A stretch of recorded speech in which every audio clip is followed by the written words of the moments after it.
નમસ્કાર, આપ જોઈ રહ્યા છો નેશન પ્લસ ન્યૂઝ. હું છું આપની સાથે હેતલ ગૌર. વડોદરાના શ્રી લક્ષ્મીનાથ વ્યાયામ મંદિર દ્વારા આયોજિત 65મા ગ્રીષ્મ વ્યાયામ શિબિરનું રિહર્સલ કરવામાં આવ્યું હતું. વડોદરાના બાજવાડા સ્થિત શ્રી લક્ષ્મીનાથ વ્યાયામ મંદિર 117મા વર્ષમાં મંગળ પ્રવેશ કર્યો છે.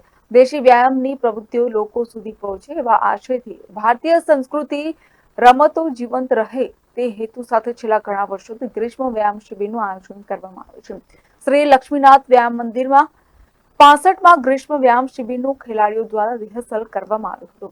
ભારતીય વ્યાયામમાં લેઝિમ મલખંબ અને રોપ મલખંબ, જુડો, કુસ્તી, બોડી બિલ્ડિંગ, ડમ્બેલ, રિંગ, કવાયત તથા અન્ય દેશી કસરતોનું રિહર્સલ કરવામાં આવ્યું હતું.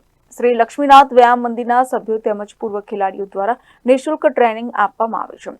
ત્યારે ઈચ્છુક વિદ્યાર્થીઓ પાસેથી નજીવી ફી ચાર્જ કરવામાં આવે છે. ગ્રીષ્મ વ્યાયામ શિબિર 21 દિવસનું હોય છે અને નાના બાળકોમાં શારીરિક અને માનસિક ક્ષમતા વધે તેમજ સર્વાંગી વિકાસ થાય છે. હું ભરત કૃષ્ણકાંત શેઠ, પ્રમુખ શ્રી લક્ષ્મીનાથ વ્યાયામ મંદિર. મારી બાજુ છે જયતુભાઈ જાડેજા, તેઓ ઉપપ્રમુખ શ્રી લક્ષ્મીનાથ વ્યાયામ મંદિર છે.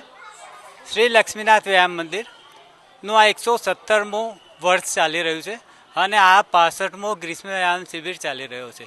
ગ્રીષ્મ વ્યાયામ શિબિરમાં લગભગ આશરે ગણો તો 160થી ઉપર વિદ્યાર્થીઓ નાના મોટા થઈને ભાગ લે છે. એ 6 વર્ષથી માંડીને 12 થી 14 વર્ષ 15 વર્ષ સુધી હોય છે. ગ્રીષ્મ વ્યાયામ શિબિર અમે એપ્રિલના છેલ્લા શનિવારથી ચાલુ કરીને એને 21 દિવસ ગણીને એનો પૂર્ણાહુતિ સમારંભ છે. તો રવિવારે અમારો પૂર્ણાહુતિ સમારંભ છે. તો એમાં આ જે અમે અત્યારે જે બતાવી રહ્યા છે એનું ડેમોન્સ્ટ્રેશન છે.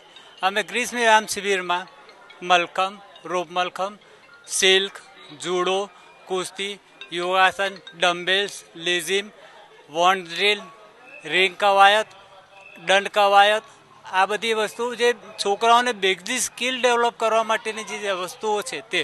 એટલે મૂળભૂત હેતુ એવું છે કે છોકરાઓ થોડો વ્યાયામ કરતા શીખે, શારીરિક રીતે મજબૂત થાય અને જે આપણી જે મૂળ રમતો છે, ભારતીય દેશી રમતો છે, તેના જે બેઝિક જે સ્કિલ્સ છે તે ડેવલપ થાય અને છોકરો તાલથી કેવી રીતે કામ કરે તે જ અમારો મૂળભૂત હેતુ છે. સંસ્થાના જે જૂના વિદ્યાર્થીઓ છે નિસ્વાર્થપણે આ સેવા આપે છે. સંસ્થાના જે અમારા સંચાલક મંડળ છે, પદાધિકારીઓ છે તેઓ અને અમારા જે જૂના વિદ્યાર્થીઓ છે તે આ 21 દિવસનો ટાઈમ પાડીને સવાર સાંજ મહેનત કરે છે. તો આ જે ગ્રીષ્મ વ્યાયામ શિબિર છે તે અમારા સંસ્થાના વિદ્યાર્થીઓ, સિનિયર વિદ્યાર્થીઓને આભારી જ છે અને અમારા સંચાલકોને આભારી છે. અને જે બાળકોને એમના માતા પિતા અમારી પર વિશ્વાસ મૂકીને જે છોકરાઓને સોંપે છે અમને, એનું અમે પાલન કરવા અને એને અમે મીટ કરવા અમે આ ગ્રીષ્મ વ્યાયામ શિબિરનું આયોજન કરી રહ્યા છે. Thank you. Cameraman Navneet Parmani સાથે સત્યમ નમસ્કાર, નેશન પ્લસ ન્યૂઝ વડોદરા. સમાચારોના સતત અપડેટ મેળવવા માટે અમારી નેશન પ્લસ ન્યૂઝની યુટ્યુબ ચેનલને સબસ્ક્રાઇબ કરો, બેલ આઇકન દબાવો અને જોડાયેલા રહો ફેસબુક, ઇન્સ્ટાગ્રામ અને ટ્વિટર પર.